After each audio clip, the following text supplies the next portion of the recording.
All right, welcome to the Peaceful Power Podcast. Today I am joined by David McCoungahy, and I am super excited because we are kicking off February with our Ayurveda month. And so I just want to kind of throw it over to you, David, and just tell us a little bit about your background, because I saw you were a 4-sport athlete. I was a 3-sport athlete myself, so I'm like, oh, and then you kind of got interested into yoga, and I want to explore your journey. Yeah, absolutely. Well, first of all, thank you for having me. It's wonderful to chat with you today. And yeah, so I've been an athlete my whole life, and in high school was soccer, basketball, baseball, lacrosse, these sort of things, and then played Division I soccer at the George Washington University in Washington D.C. And my junior year, I ended up getting hurt, tearing my quadricep up near my hip. Oh, And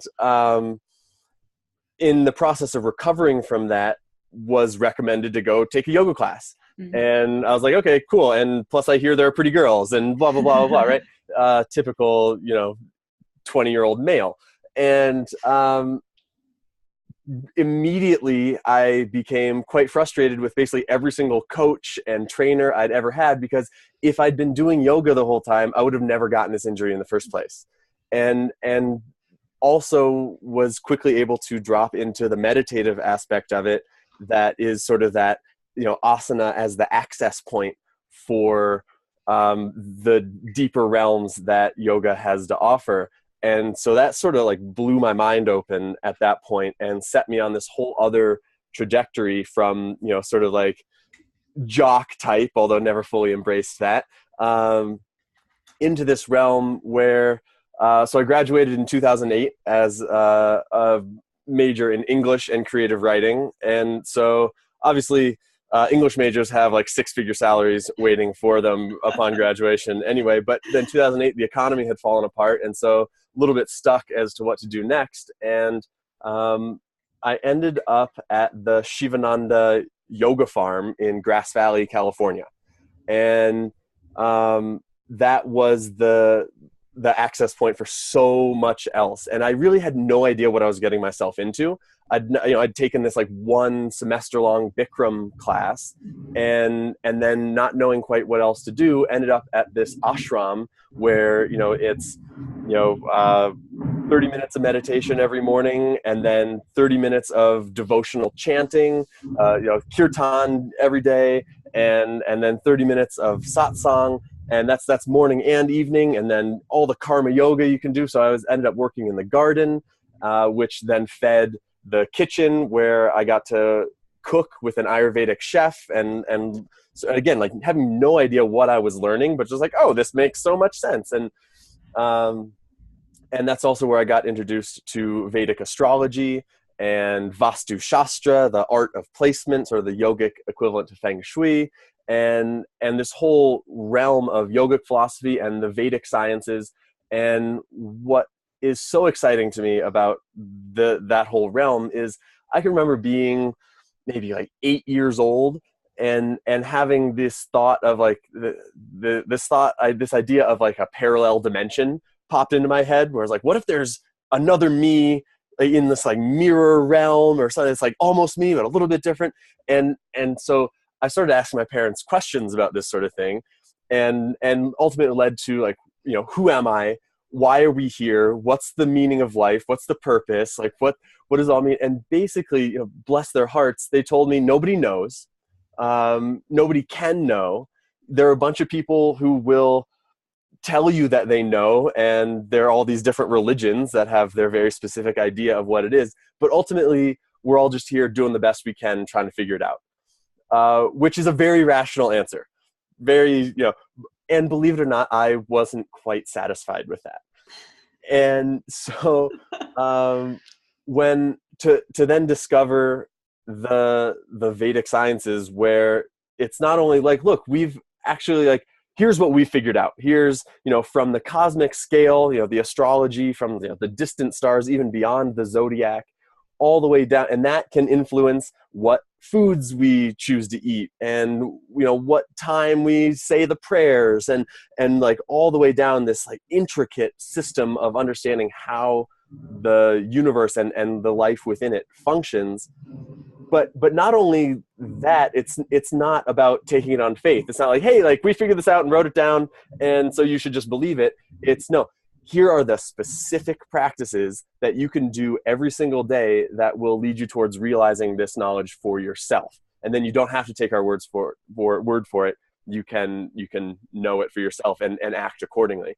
And that is just the most exciting thing to me. And so that's the journey that I'm on. And it's fun to understand that there's no end to it, right? Like I've had jobs before where, okay, this is fine for now, but I'm getting bored already, right? And there's no way this is going to turn into a career. So it's really fun to be in a field where there are literally lifetimes of learning and discovery yet to happen. So that's a little bit about me. Wow. Okay. So I'm going to try to like take it down for everyone who is like, oh my gosh, like, whoa, what was he even talking about? So I want to take it back to first, because I think that this is something that I have found. So before I went through yoga teacher training, I was like, I just assumed yoga was asana. Like I just thought, and for anyone who asana are just the poses, it's like the practice. It's what you probably also think of is yoga. But then once I went to yoga teacher training, I was like, oh my gosh, yoga has so many layers to it. And then that's where the beauty is. And at a workshop I just was at this weekend, they had talked about the same thing. Like my friends all think yoga is, hey, roll out your mat and wear your pretty yoga pants and just, do some poses. And then she was like, it's so much deeper than that. So can you kind of talk on that a little bit, just to explain to people if they're like, oh, I'm doing yoga, but I didn't realize that there's more to it. Yeah, absolutely. And so classically, there are 4 paths of yoga. And these are meant to be, and they all overlap and interweave, and it's set up so that people of different dispositions can find their access point to the ultimate knowledge. And so one of the yogic aphorisms that gets passed around is that there are many paths and one mountaintop, right? And so you can approach it from any angle that you'd like.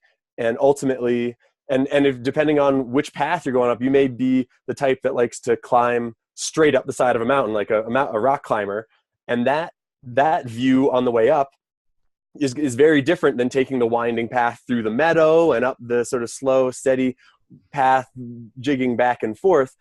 But ultimately, you get to the top and you're in the same place. And so these 4 paths of yoga are karma yoga, bhakti yoga, raja yoga, and dhyana yoga. And so let's start with karma yoga. Karma is a word that means action and the implied reaction, right? So real quick, there is no such thing as bad karma. There's no such thing as good karma. There is simply the karma. And the universe isn't punishing you. The universe isn't rewarding you. It's simply giving you the feedback of what you've put out, and then it flows back to you. And so the concept of karma yoga is around selfless service, understanding that we are born in this world, and there's a certain amount of previous action that has led us to these particular circumstances. Everything we've ever done throughout all of our lifetimes, all of our existence has led us to this very moment. And so there's a certain momentum to that. And so recognizing that, the yogic ideal is to not create more karma, to transcend this cycle of birth and death. And so in order to do that, we must find a way to act, because we're in these circumstances, and non-action is also action. Like if I choose to just stay in bed all day, like that's also action. And so how do we act in a way that doesn't create more work? And so that's the karma yoga, which is to take on this concept that I'm not the doer. I'm not the one doing this. I'm just here to serve, basically. And so I'm in these circumstances, and this person approaches me and needs something from me. So, okay, how can I be most helpful? And to think that it's not about me. I do the best that I can and offer up the results, basically, whether good or bad. whether I receive blame or praise, I just do the best I can and share what I have willingly and don't expect anything in return for it. And so it's this concept of being of service. And so that's karma yoga. And that's one of the most accessible paths, right? Because all that is a switch in attitude. So, whether you are a CEO or a janitor, you can go about your work with this attitude of being of service to others, and really trying to think, okay, how is this of benefit? How can I be of service? And how can I offer the gifts that are naturally available to me? How can I offer my resources to the greater good? So that's karma yoga. And karma yoga is made much easier when you are attuned to bhakti yoga. Bhakti is the path of devotion. And at this time in the world, bhakti yoga is said to be the most powerful path of yoga, and it's also the simplest and most accessible. And when I first went to the yoga farm, I was very skeptical of this aspect. I was looking at the description. I was like, okay, like meditation and yoga, cool. Like I want to learn more about that. And like working in the garden and the kitchen, cool. That sounds great. I want to learn more about that too. Like, ooh, like praying, like singing and like bowing to these little statues. Like, yeah, I'll just skip that part. No big deal. And of course, within the first month of being there's this beautiful teacher, Karnamrita Dasi, who's a wonderful singer as well. You can look up her music. And she came and taught this 9 days of devotion. And there are classically 9 forms of devotion that include like being the servant of the divine and looking upon the divine as a mother looks upon her child and caring for it that way. And there are all these different modes of bhakti, of devotion.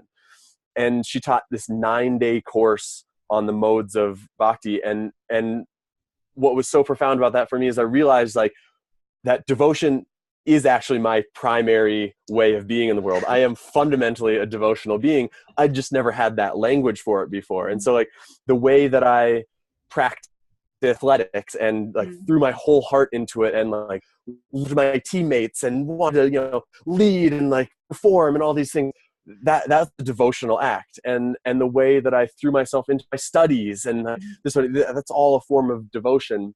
And so ultimately it's about it's again this concept of sort of offering your energy to some force outside yourself. And that can be anything basically, but it's about tuning into what can be called love. But it's love on a higher spectrum than, 'cause love has its opposite in hate, right? And so in our 3-dimensional human realm, we're always stuck between these opposites. We've got day and night, male and female, good and bad, love and hate. And so the tension between these opposites are necessary for the density of the realm we live in, right? In order for a guitar string to make any music, it has to be fixed at these 2 points and pulled very taut, right? And then the music can happen. So that's what we're living in. But bhakti is the attempt to tune into the love that is like the greater sphere within which our little dramas play out here. and so that takes the form of singing and prayer and dancing, and can really be infused in it. So like, again, if you're a janitor, you can infuse your toilet cleaning with this like joy and like love of whatever higher force you connect to. I find it most easily accessible in nature. So, lucky to live here in Colorado, and it's so easy, walk out the back door and you're in the mountains and there's a sense of like awe and this huge power. And the sun is like, how did this mountain get here? Like, who put this here? That's amazing, right? And just like watching the seasons change, like how did they know to? It's just awe-inspiring, and so like that's the most accessible form of devotion that I know of. So that's bhakti. And then Raja Yoga is the realm, is the king's path, the king's way. And that's where we get what most people understand yoga to be, which is Patanjali's Ashtanga yoga, the 8 limbs, which start with the yamas and niyamas, the do's and don'ts, are the yogic 10 commandments, so to speak. And then we've got this duo of asana and pranayama.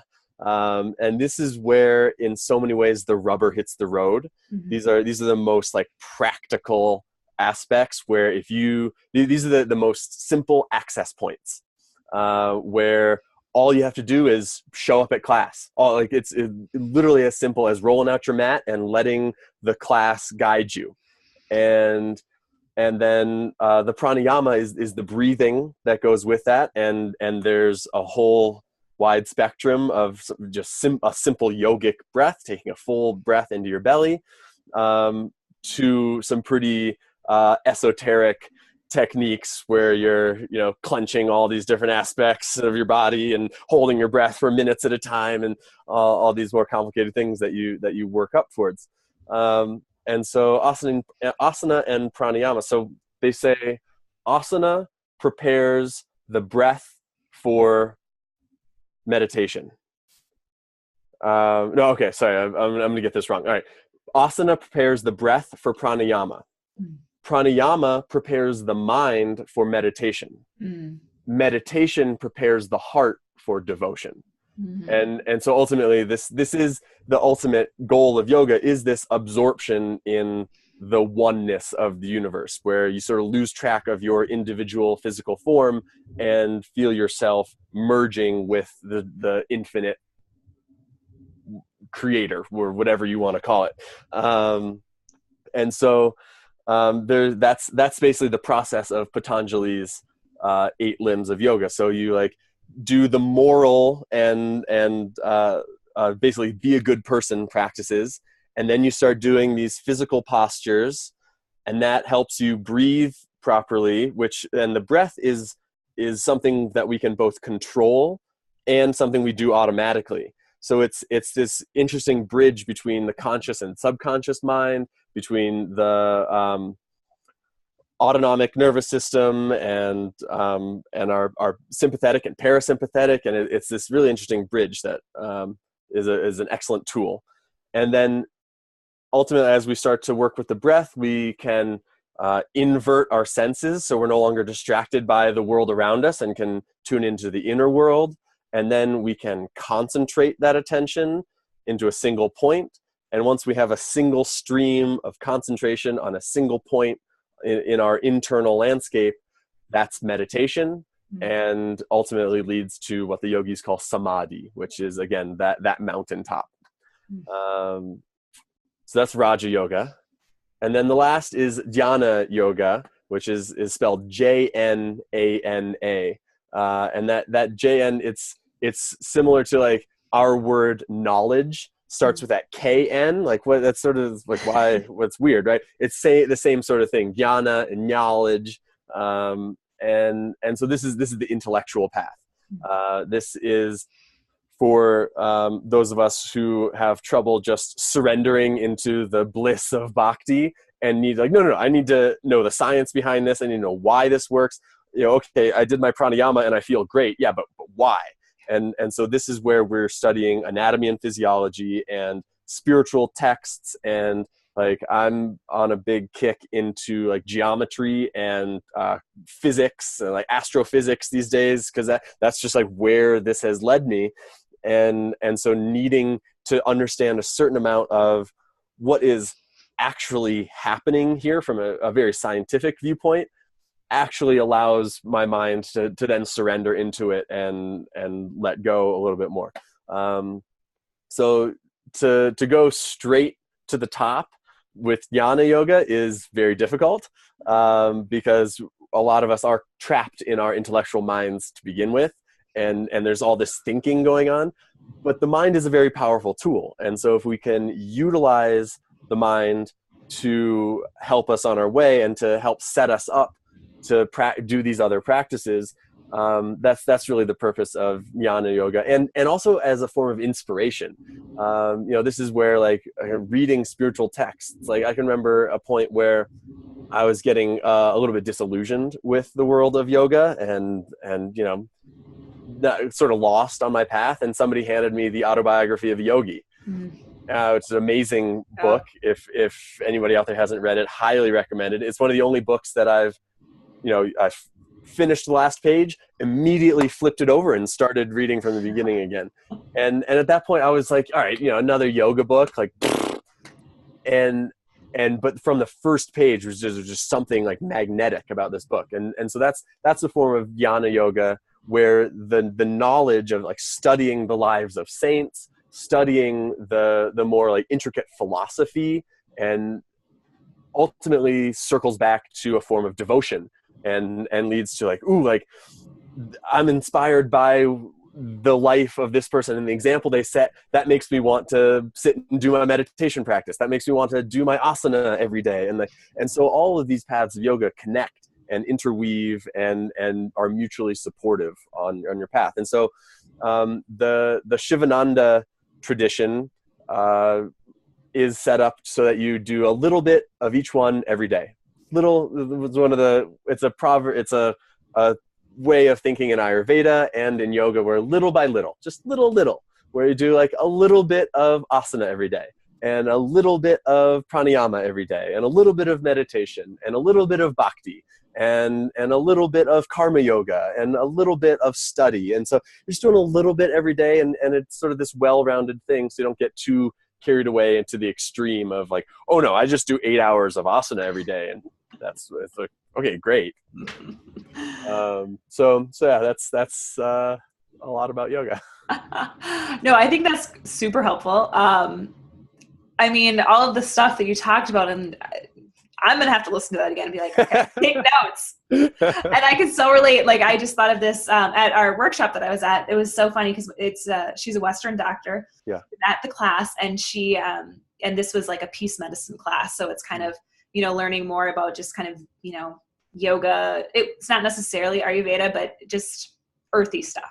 Yeah. So for her, she is like, came to the class, and she asked how it went. And she was like, I'm sitting here during my meditation, because that's what you're supposed to be working on.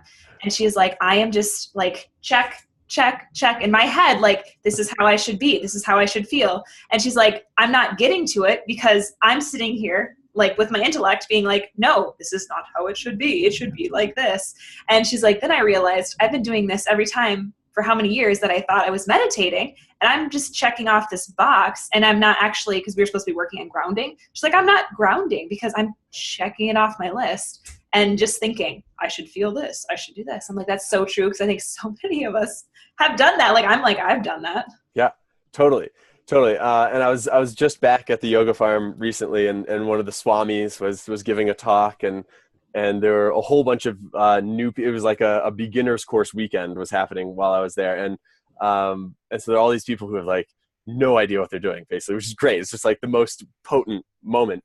And so the Swami was sort of checking, so how was meditation? And everybody's like sort of like showing their like aching backs and their like crazy minds. And the Swami was really like, don't worry, like my meditation was like that too. I've just learned how to sit still.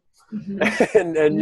and it's so reassuring that like, it's why we practice yoga, yes. Right? Like, even the people who have dedicated their whole lives to it and do it like every day, all the time, are still struggling with the mind, still struggling to just calm it for even 1 second. Mm-hmm. And so this is where Patanjali's breakdown is actually quite useful, where there's this difference between dharana and dhyana, which is concentration versus meditation. And so most of us are working on concentration. Mm-hmm. When we say we're meditating, we're all just working on concentration, because to wrangle the mind into a single instant of single pointed focus is a huge accomplishment. Even, and it's the sort of thing where as soon as you do it, it's like, oh my God, I'm meditating. Oh, I'm meditating. Oh, I'm not meditating anymore. Yep. And then, okay, so we try again, and it can take years to get it to that a single moment of single pointed focus. And then to get to meditation, you need to then connect those, okay, 1 moment, 2 moments, 3 moments, and then you've done 3 seconds of meditation. And and to truly meditate for 3 seconds is, again, like lifetimes worth of work to control the mind. The mind is so powerful, and so often we are at its mercy. And so I take solace in this. I think I read it somewhere. It was attributed to the Buddha, who said just the instinct to meditate, just the thought I should meditate is akin to Buddhahood. It's just like, okay, like just that instinct is a blessing, and to actually act on it, all the better. And so what the first of the yamas is ahimsa, right? And that's nonviolence, and so that includes ourselves. Yoga is essentially nonviolent. And so if we're sitting here meditating and thinking, I'm so stupid, I can't even meditate, can't even sit still, my thought is I'm doing this wrong, I'm bad at this, like I would never talk to a student that way. Why would I talk to myself that way? And so this, like, that's one of the like gentle, just like be easy, just little by little. Like the fact that you even had the impulse to want to sit and work with your mind, bless you. Like you're doing so well. Just embrace the process and trust the process is a huge thing. Yes. Yeah. And this is where I think I want to bring some Ayurveda into it now, because I think, well, first I want to because what I found, I'm going through another, so I keep taking all these Ayurveda teaching courses and coaching courses from different teachers, because what I'm finding is everyone teaches is slightly different. Oh yeah. And so what I'm also finding, like everyone has, obviously we have like the literal definition of Ayurveda, but then each person has kind of their own interpretation of what it is, or their definition to them. So I was going to kind of ask you, if you're just like someone's brand new to Ayurveda, what do you kind of tell them in your own words, what it is? Yeah. So Ayurveda is, the word is a compound of 2 Sanskrit words, Ayu and Veda. And so Ayu translates to life roughly, but it has the implications of like longevity. And then Veda is knowledge. And so Ayurveda, the word, can be understood as the knowledge of longevity or the science of life. And so this, to me, speaks to Ayurveda is a way of understanding your surroundings and your internal world in a way that allows you to bring those two into harmony, right? And to act in alignment with the natural forces. So again, I talked about like watching the seasons change before, and like how does the grass know that it's time to grow? How do the birds know when it's time to move to the next pond south or whatever? There is this natural intelligence that like moves the seasons and moves the planets in their orbits, and there's just this is all just happening, and nature is never in a hurry. Nature's never like, oh, I'm late. Like although current climate conditions accepted, that's a whole other realm of conversation. But generally, like, and this is, I think, Lao Tzu, nature never hurries, yet all is accomplished.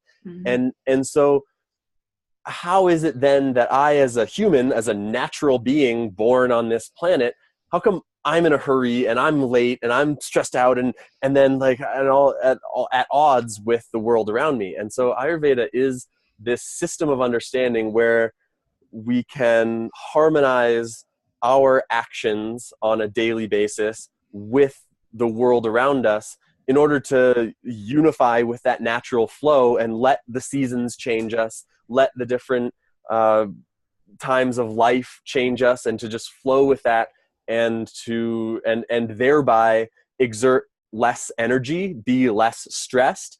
And it's way easier to surf a wave than it is to swim upstream, right?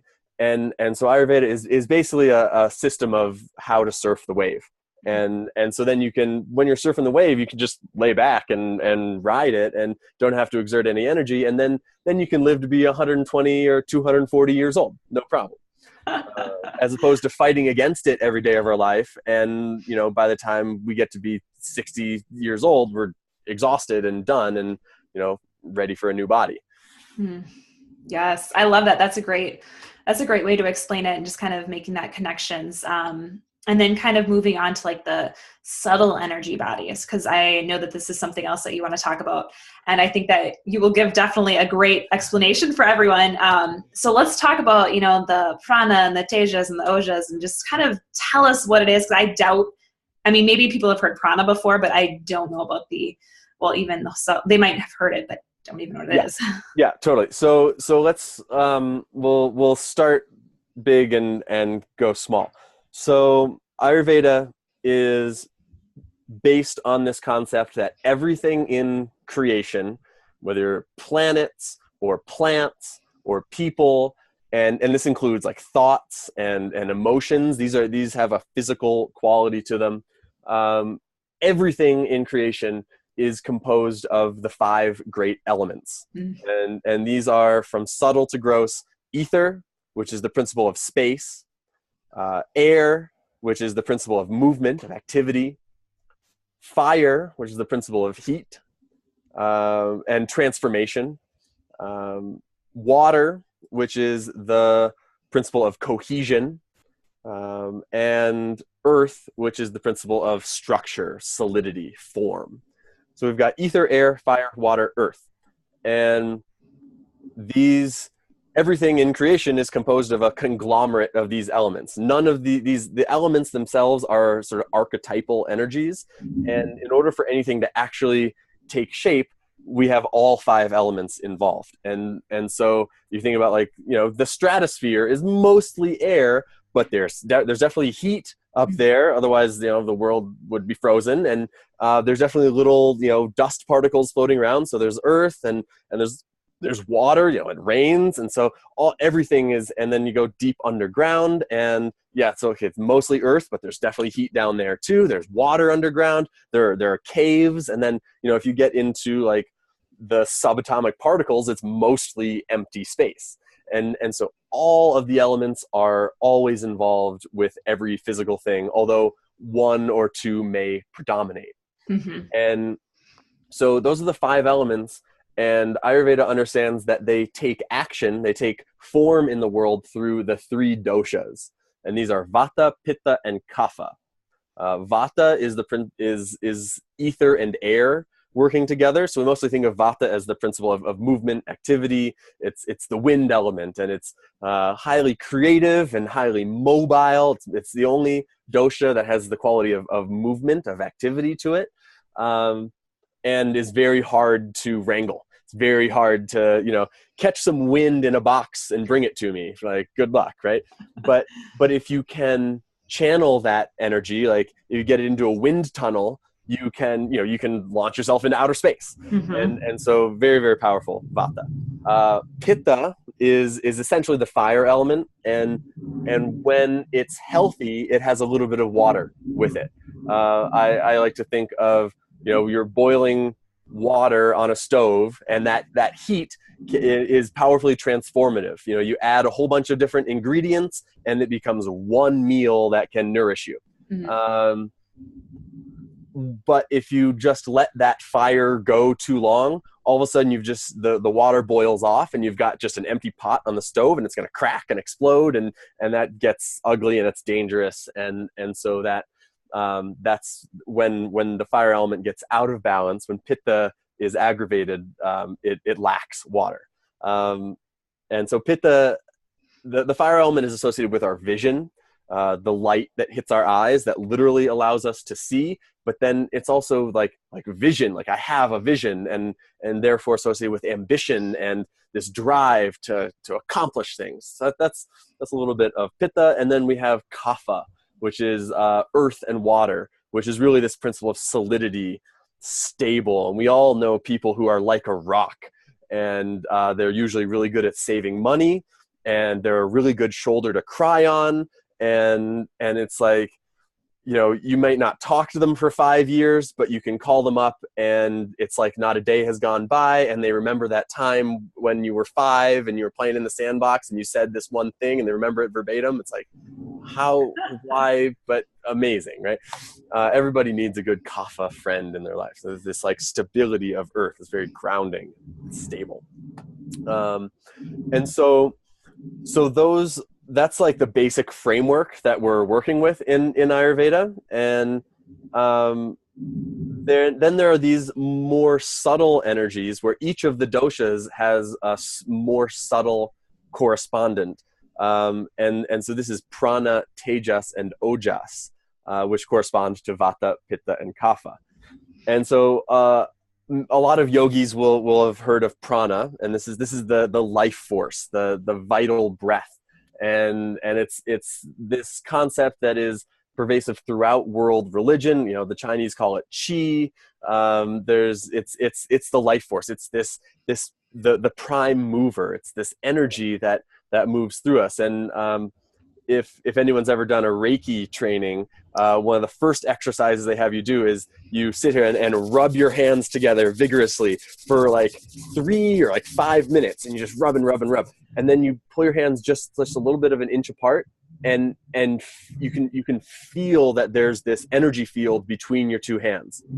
That's prana, and that's a very visceral experience of what prana is. And so ultimately prana has to do with our energy, with our enthusiasm for life. And we all know, like, when we get sick, we have low prana, and we just like, even if we like want to do something, we can't. Our brain isn't working. We just can't, with no energy, and we're just a mess.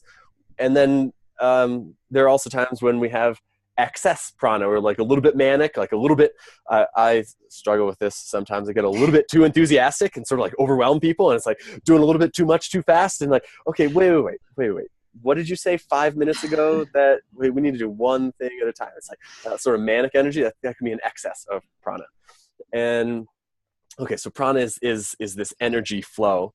And then tejas is the subtle form of pitta, and tejas is all about discernment.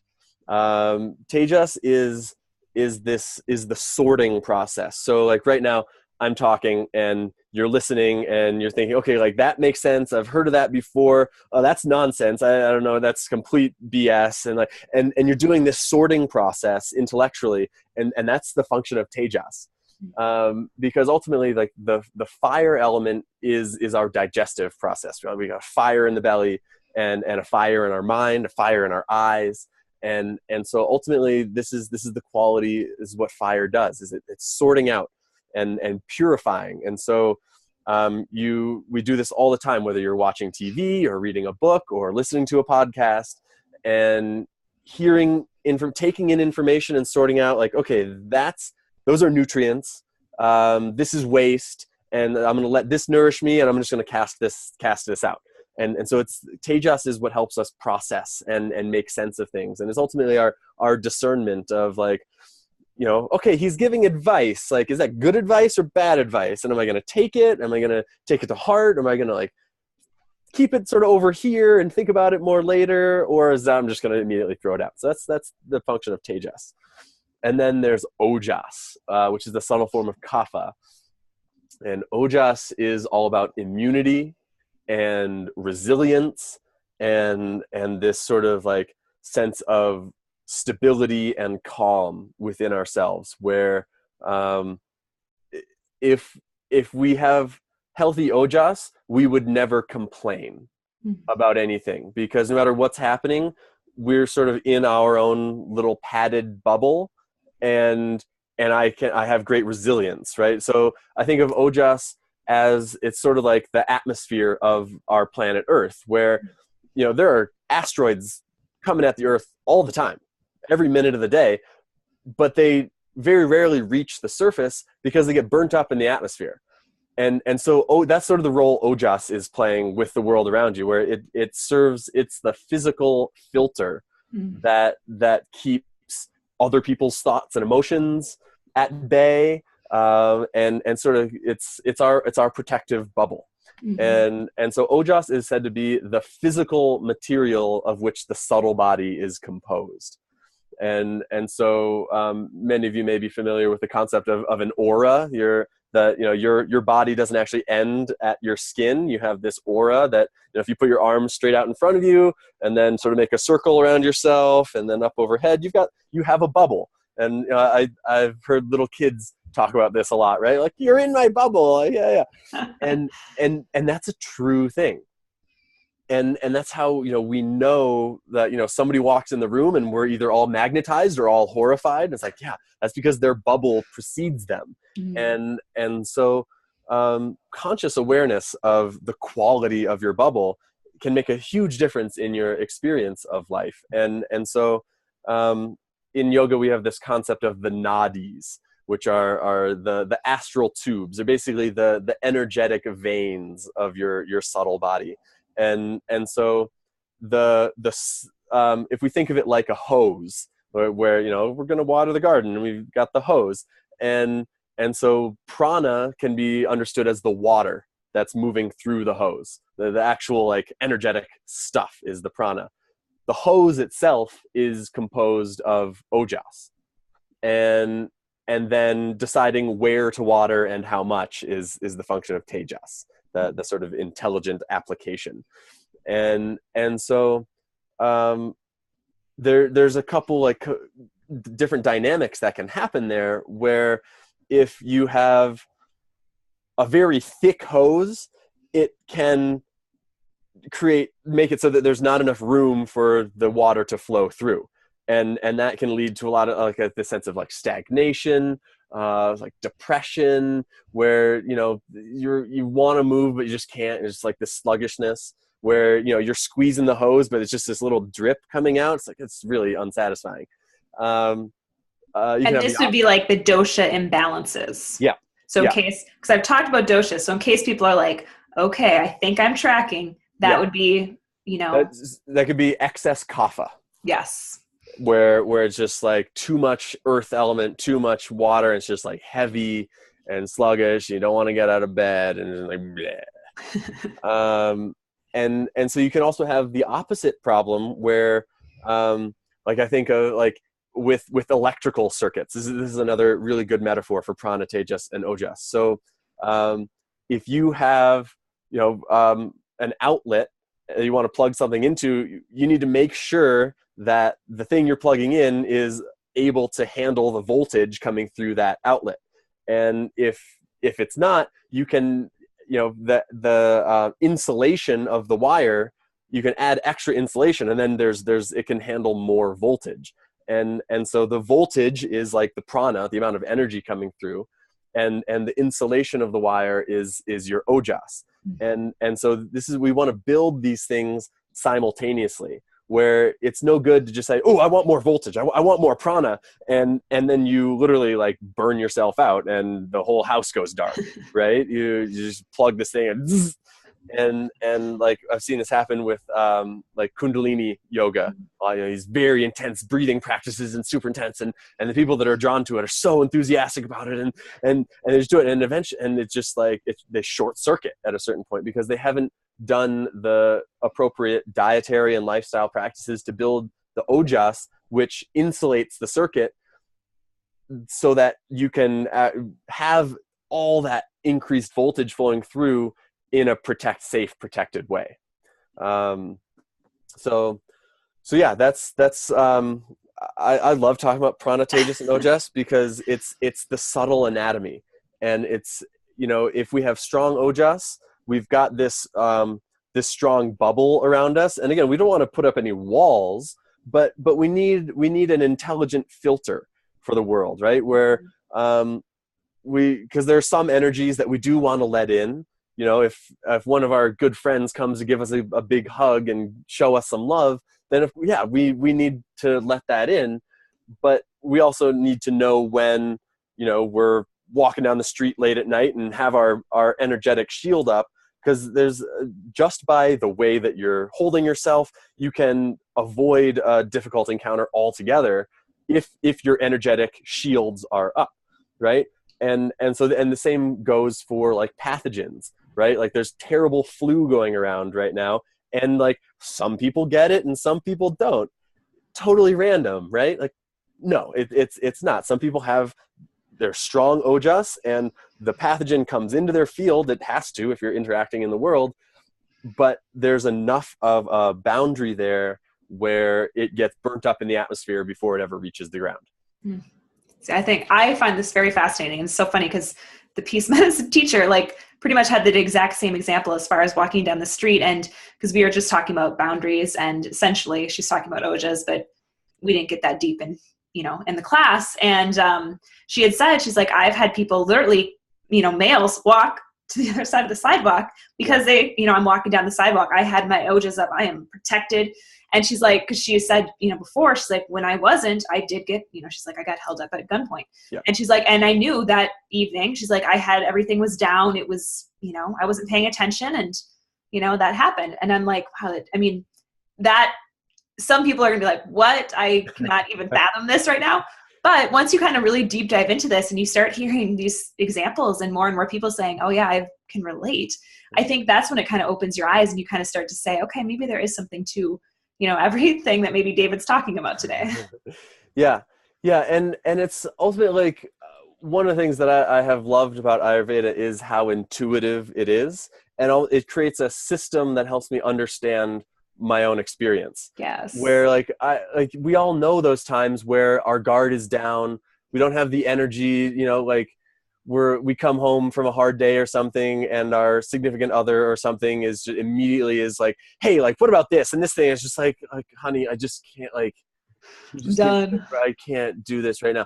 And like, if you ever like that, and a lot of times that's when we get into like arguments or fights, because we don't have the resources to like hold our presence, to like intelligently discern, like, okay, are they saying that because it's something I did, or like, is that tone of voice something I'm just interpreting, or like, what is really going on? Because we have low prana, and so the whole system is functioning at less than optimum levels.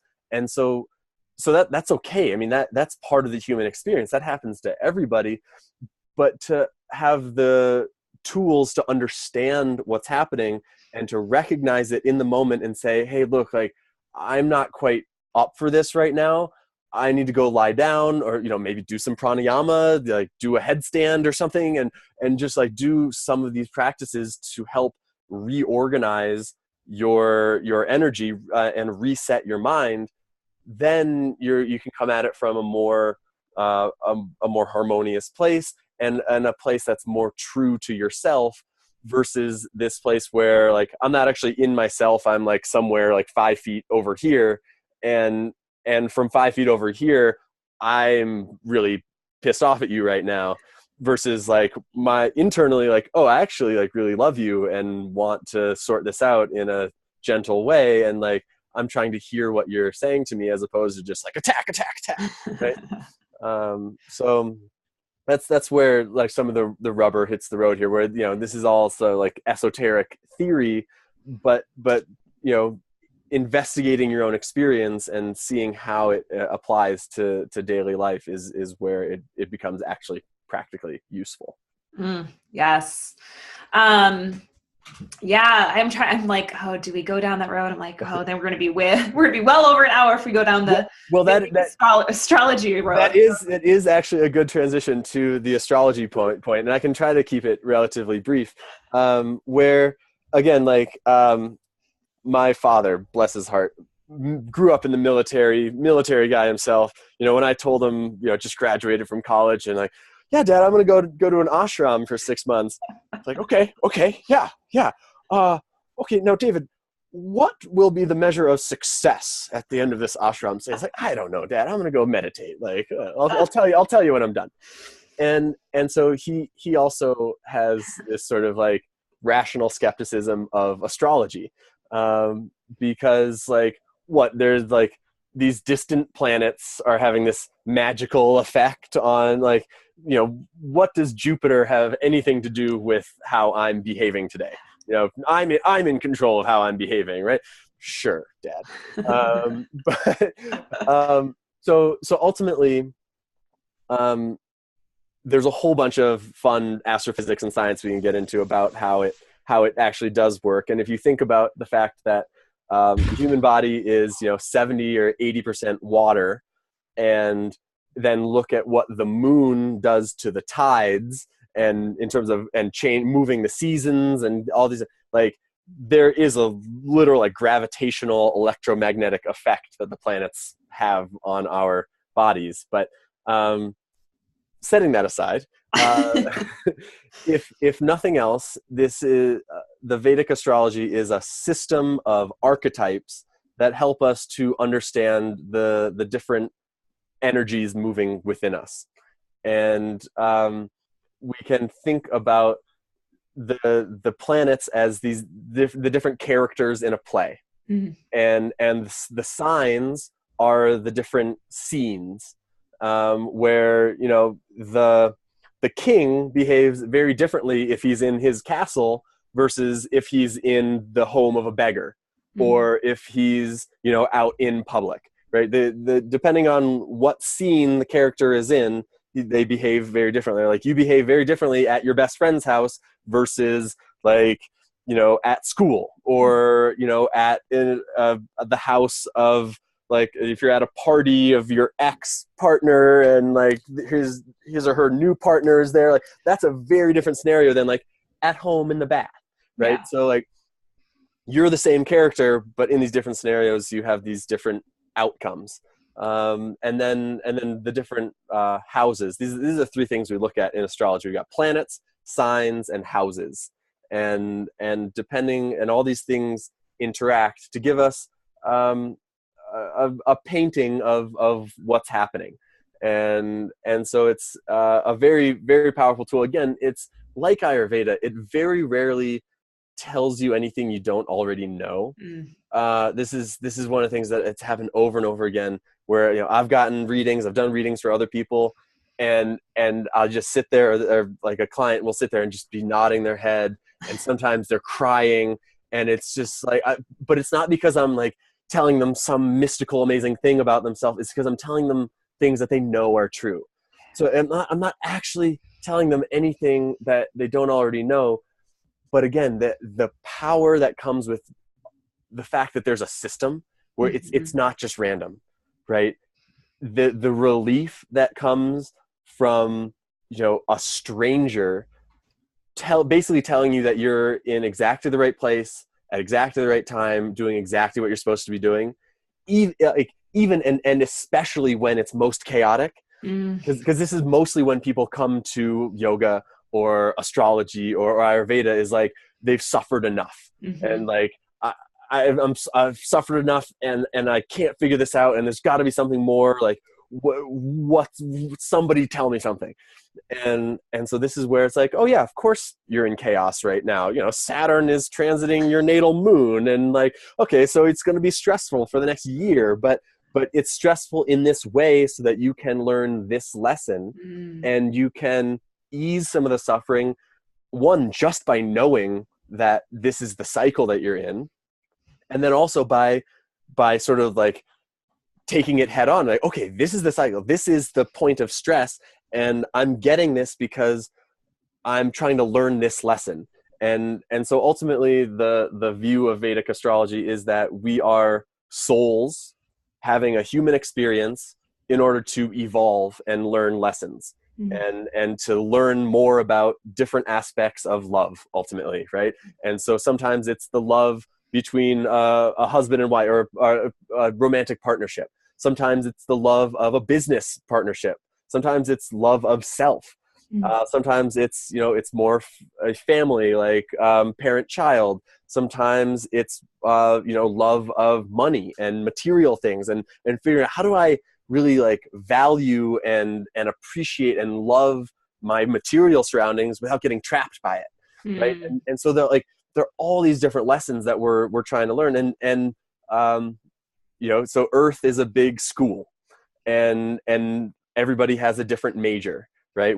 There's certain like fundamental classes that everybody takes, but some people then are focusing in different areas. And so this is what Vedic astrology is, a very powerful tool to help reveal, is you can help like tune into your highest inspiration, your deepest motivation, and get a clear idea of what's actually going to make me happy.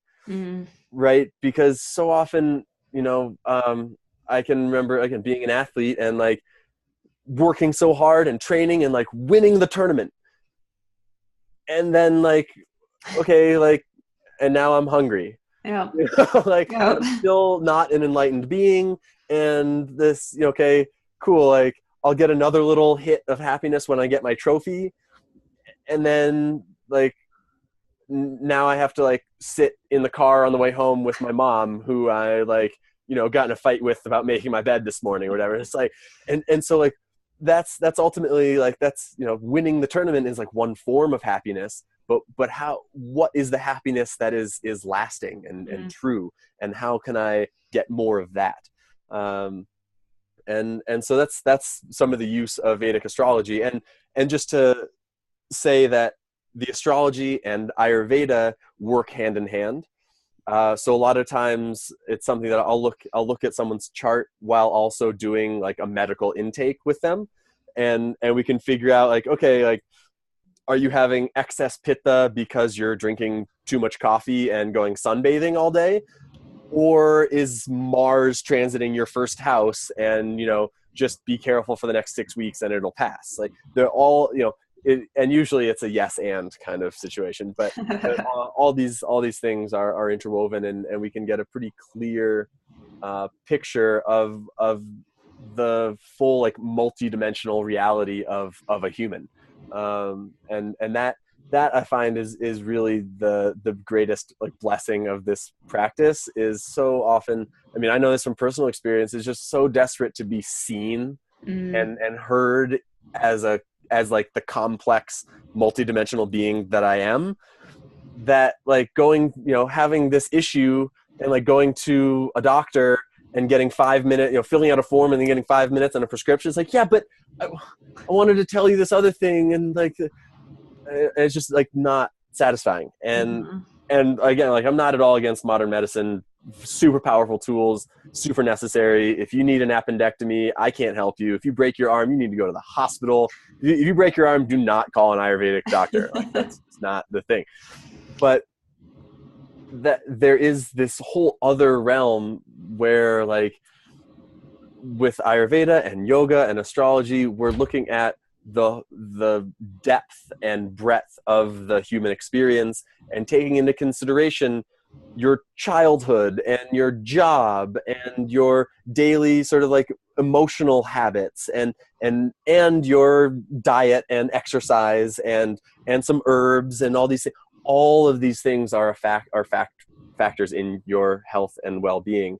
And in order to experience that true vibrant health, where you're excited to get up in the morning and gung-ho to go out for the day and happy to do your work and be of service to others, and then tired at night so you sleep well and have, enlightening dreams, all these things, like that requires, yes, like physical health and exercise and eating right, but you also need to have your emotions, not in check, but to understand how to surf those waves of emotion. And then also that sort of spiritual sense of like some higher purpose, some sense that I'm not just me, I'm not just this body, and all those things need to align in order for the Vedic definition of true health to be achieved. So yeah, that's that. Okay, so where can people find you? Do you do this online too, or just in person? Or if someone's like, how can I work with David? Yeah, totally. So I am based in Boulder, Colorado for now. And he's from Minneapolis, so he's from my area. Yeah, grew up in Minneapolis, live in Boulder, Colorado. I'm also often at the Shivananda Yoga Farm in Grass Valley, California, which is right just like sort of northeast of Sacramento. So my personal website is vedadave.com. That's VEDADAVE.com. And my practice here in Boulder is Roots of Wellness Ayurveda.com. And then, so happy to see people in person if you're in Colorado. Can also definitely do Skype appointments. We use a program called VC because it's HIPAA compliant and keep better for privacy. But yeah, can definitely work with people remotely. And if you have questions, reach out. And if I'm not the right person to work with you, I can definitely recommend somebody in your area or someone else who may be more appropriate. The other thing I'll also say is I'm on the board of Colorama, which is the Colorado Ayurvedic Medical Association. And we are the group of people supporting and protecting and spreading the Vedic sciences here in Colorado. And so we are coloradoayurveda.org. So there's some resources on there. We love new members and love talking about all these topics all the time. So if you have more questions, please reach out. I'm always happy to chat. I love it. Oh, this has been so amazing just to have all of this information. And like, it's one that I'm going to have to, again, take notes on. I was like, I don't want to take notes. Otherwise I'm going to miss stuff as I'm listening. But I do want to finish with the final question. I'm kind of curious to see what you're going to do. So I like to do weekly challenges at the end of the interview for the listeners. So what would you like their challenge to be this week? Ooh, this one is simple, but not easy. Your challenge this week is to eat when you're hungry and don't eat when you're not hungry. That's it. Oh, we can add to it. Rest when you're tired and don't rest when you're not tired. And so that I'll just say that sounds very, very simple. But like, for example, as a kapha person myself, I have the tendency I really love sleeping in. It's like really like one of my greatest joys is to sleep in just as long as I want. That's an example of resting when I'm not tired, right? Where like I'm pretty accustomed to being up early in the morning, and so to then sleep in until 10, it throws my whole thing off. And it gets my whole cycle out of whack, and I feel worse. Like indulging in like the loveliness of sleeping in actually makes me feel worse. So that's resting when I'm not tired. And then there's also the other side, the pitta ambitious part of me really wants to like exercise hard and go for a run and push that extra mile or whatever. And it's like, okay, yeah, but I'm actually like not feeling it today or whatever. Like, okay, like, so be gentle, ahimsa, be non-violence. Don't do extra stuff when you don't have to. Like, okay, like exercise when you're tired and then rest. Take an extra 5 minutes in shavasana at the end of your yoga practice. So rest when you're tired, don't rest when you're not tired.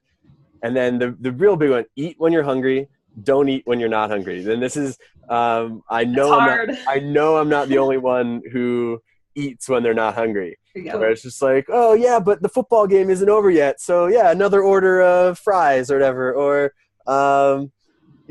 I'm bored, so I'm going to eat some chips. Or I'm sad, I'm going to eat some ice cream. Like, okay, like, not hungry, not eating. And then also to honor that sense of where, oh, I'm hungry. I've had that real hunger. So I'm going to eat something.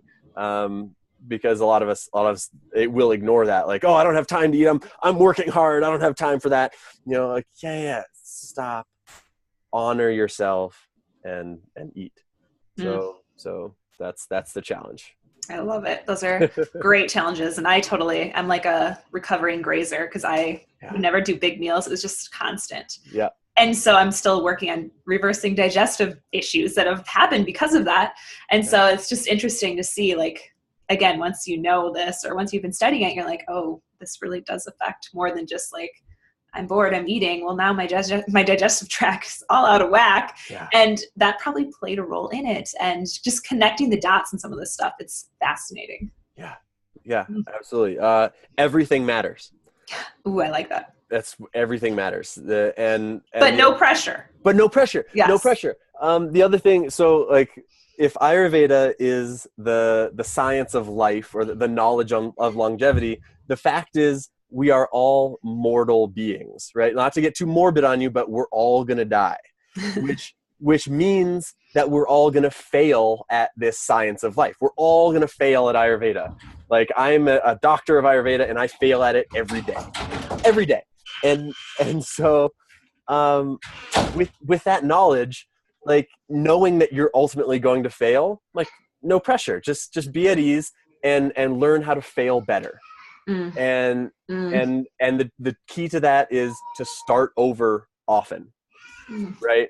Where okay, so you had a pint or a tub of ice cream, and you know that that's not the best thing for you, and so, like, okay, well, and so often we let perfect be the enemy of better, right? And so it's like, okay, well, I had that tub of ice cream. Well, all right, now I'm going to drink my coffee and have another tub of ice cream. And just like, it snowballs really quickly. It's like, no, just start over immediately. Like, fine. Like, there was some intelligence calling you to that ice cream. Maybe it's the sweetness that you are unable to offer yourself, for example.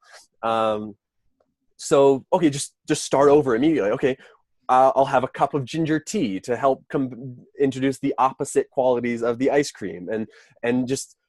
So whether you mess up or whether you do really well, start over.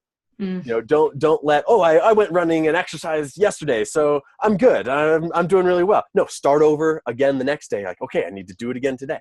So just that starting over often and failing better is like the two biggest things that I would offer. I am like, those are perfect names for the show title today. Awesome. Starting over often and failing better. That's perfect. Because I was like writing down those notes and I was like, nice. Those are perfect. Well, thank you so much, David. It's been such a pleasure. And hopefully everyone didn't hear. My son is busted home, so he was trying to bust in my office and join us. But we are finishing.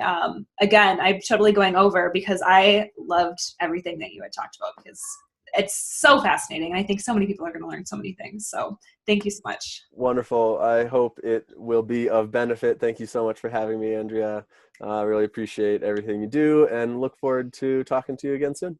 Yes. And everyone, go out there and spread your peaceful power.